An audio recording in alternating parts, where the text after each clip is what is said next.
Hello everyone, welcome back to this video. तर friends, आजच्या व्हिडिओमध्ये आपण वूड या मॉडल व्हर्बचा उपयोग जर आपल्याला इंग्रजी बोलताना करायचा असेल तर तो कसा करायचा ते समजून घेणार आहोत. आता वूड हे विलचे पास्ट फॉर्म आहे, म्हणजेच भूतकाळी रूप आहे, हे तर तुम्हाला माहिती आहेच. मग आता याचे जे वेगवेगळे उपयोग आहेत ते आपण आपल्या रोजच्या बोलण्यातील मराठी वाक्यांमधून समजून घेणार आहोत. त्यामुळे ते तुम्हाला अधिक चांगल्या प्रकारे समजेल. त्यामुळे हा संपूर्ण व्हिडिओ तुम्ही स्किप न करता शेवटपर्यंत नक्की बघा. आणि व्हिडिओ जर आवडला तर व्हिडिओला नक्कीच लाईक करा. आणि जर तुम्ही या चॅनलवर प्रथमच आला असाल तर चॅनलला नक्कीच सबस्क्राईब करा. तर आता इथे बघा, आपण वूडचा फर्स्ट यूज बघणार आहोत. ते म्हणजेच पास्ट हॅबिट. पास्ट हॅबिट म्हणजेच काय, तर भूतकाळातील सवय. आपल्याला जर आपली भूतकाळातील एखादी सवय किंवा एखाद्याची दुसऱ्या व्यक्तीची सुद्धा जर भूतकाळातील एखादी सवय सांगायची असेल तर त्यावेळेला आपण वूडचा उपयोग हा करू शकतो. आता त्यासाठी मी इथे एक मराठीतून काही वाक्य लिहिलेली आहेत, तर त्यामध्ये आपण वूडचा उपयोग करणार आहोत. आता फर्स्ट सेंटेन्स आहे, मी रोज सकाळी चालायला जायचो. म्हणजेच भूतकाळातली ही सवय होती की मी रोज सकाळी चालायला जायचो. मग त्यावेळेससुद्धा आपण वूडचा उपयोग हा करू शकतो. मग आता जेव्हा आपण हे इंग्रजीत ट्रान्सलेशन करणार आहोत हे वाक्य, तेव्हा नेहमीसारखं सर्वात आधी तुम्हाला सब्जेक्ट घ्यायचा आहे. मग सब्जेक्ट आहे मी, म्हणजेच आय. त्यानंतर तुम्हाला वूडचा उपयोग करायचा आहे, म्हणजेच आय वूड सब्जेक्ट, त्यानंतर वूड. त्यानंतर तुम्हाला घ्यायचं आहे क्रियापदाचं पहिलं रूप, म्हणजेच फर्स्ट फॉर्म, V1 फॉर्म.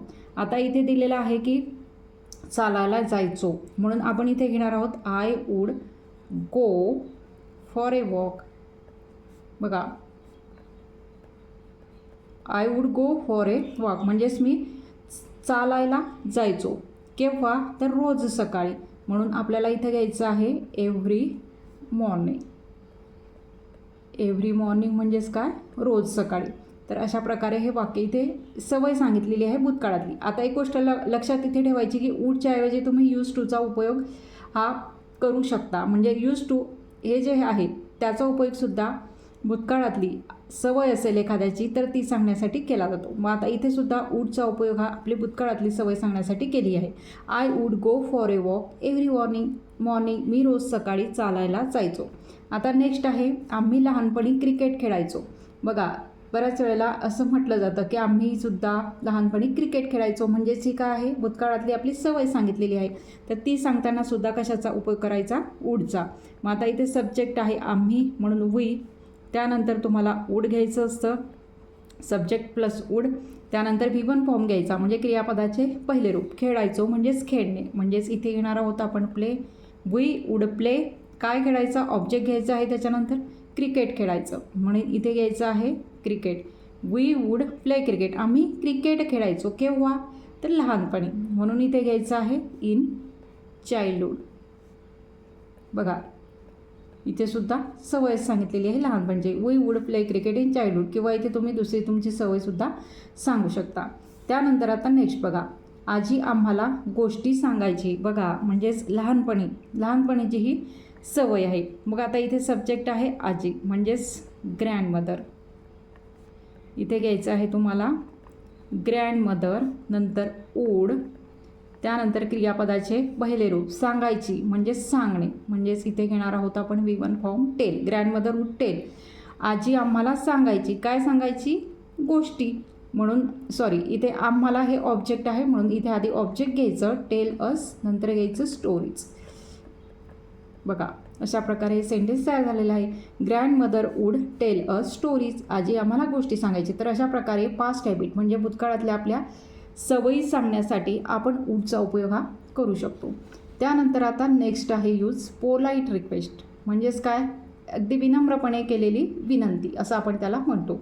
मग आता इथे एक एक्झाम्पल घेतलेलं आहे मी, तुम्ही मला पाणी द्याल का. म्हणजे आता हे तर आपण असं पोलाईटच बोलणार ना, पोलाईट रिक्वेस्ट यालाच म्हणतात. मग आपण हे सुद्धा अशा प्रकारचे प्रश्नसुद्धा रिक्वेस्ट करताना सुद्धा वूडचा उपयोग करू शकतो. मग आता याचं स्ट्रक्चर सोपं आहे. आपण सुरुवातीला काय घेतलं, सब्जेक्ट आणि वूड घेतला.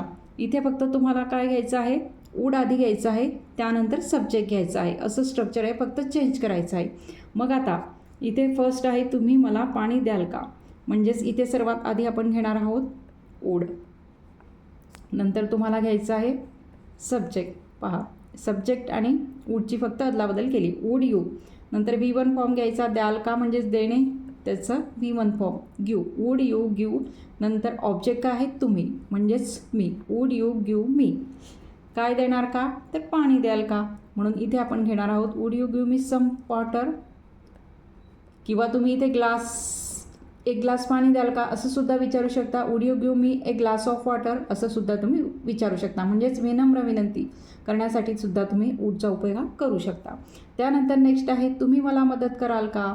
बघा आता तुम्ही मला मदत कराल का हे सुद्धा आपण पोलाइटलीच विचारणार ना. इथे सुद्धा सर्वात आधी वूडने सुरुवात करायची. वूड, त्यानंतर काय घेणार तुम्ही, सब्जेक्ट घेणार, म्हणजेच इथे सुद्धा यू येणार.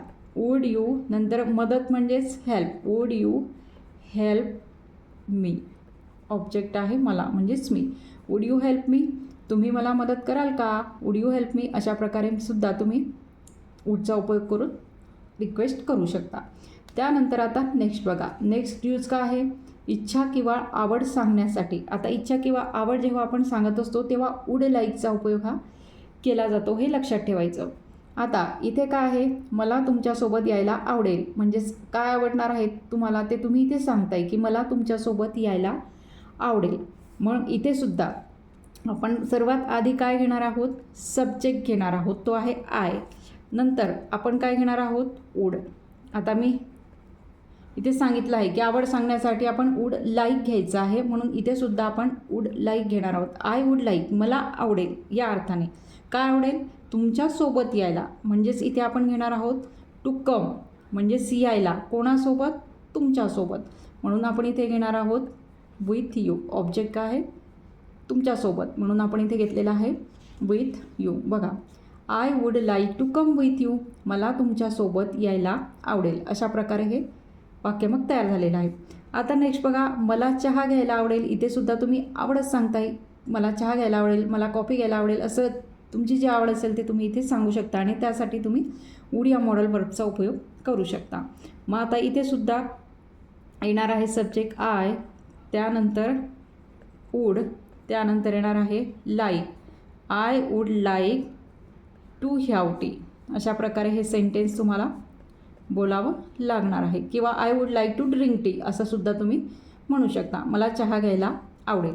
आता बघा, आपण वरती सेंटेन्स काय घेतलेला आहे की मला तुमच्यासोबत यायला आवडेल. आता इथे तुम्ही क्वेश्चनसुद्धा तयार करू शकता की तुला आमच्यासोबत यायला आवडेल का, आवड विचारायची आहे, मला तुला आमच्यासोबत यायला आवडेल का. मग आता इथे सुद्धा तुम्ही काय करणार, आपण जसं ॲफर्मेटिव्ह सेंटेन्स तयार केलं तसं आता इथे क्वेश्चन तयार करताना सुद्धा सर्वात आधी तुम्हाला घ्यायचं आहे वूड, नंतर सब्जेक्ट वूड यू लाईक, तुला आवडेल का, या म्हणून आपण इथे घेतलं वूड यू लाईक काय, टू कम विथ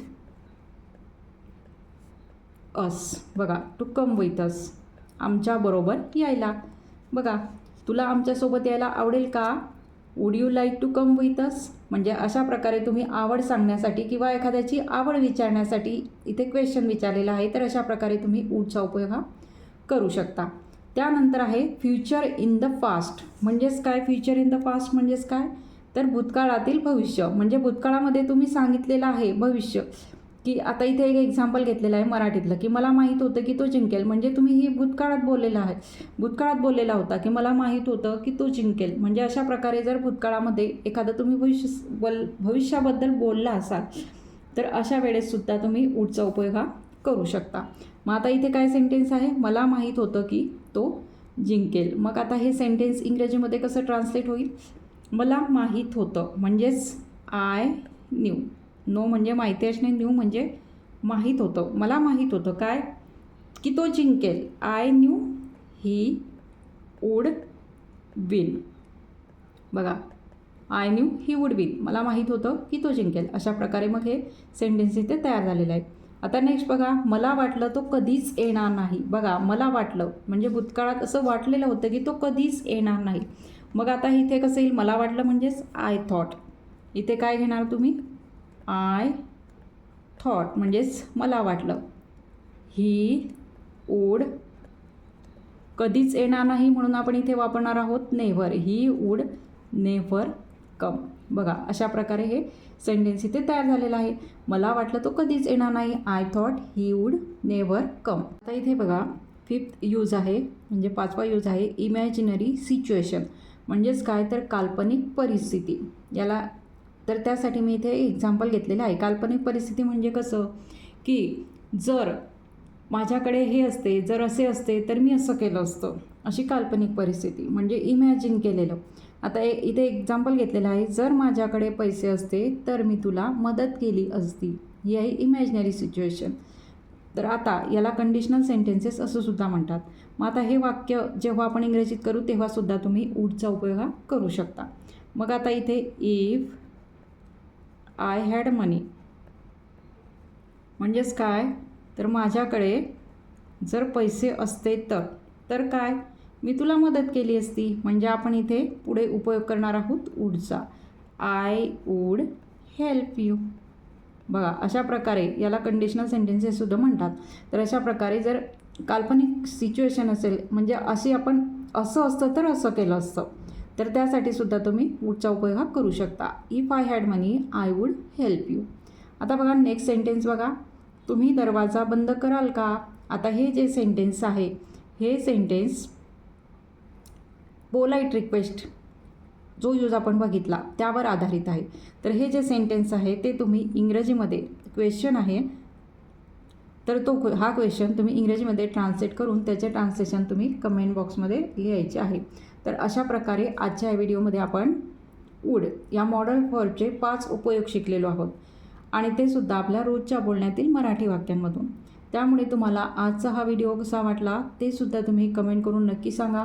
आणि व्हिडिओ जर आवडला असेल तर व्हिडिओला नक्कीच लाईक करा, शेअर करा आणि जर तुम्ही या चॅनलवर नवीन असाल तर चॅनलला सबस्क्राईब देखील करा. थँक्यू.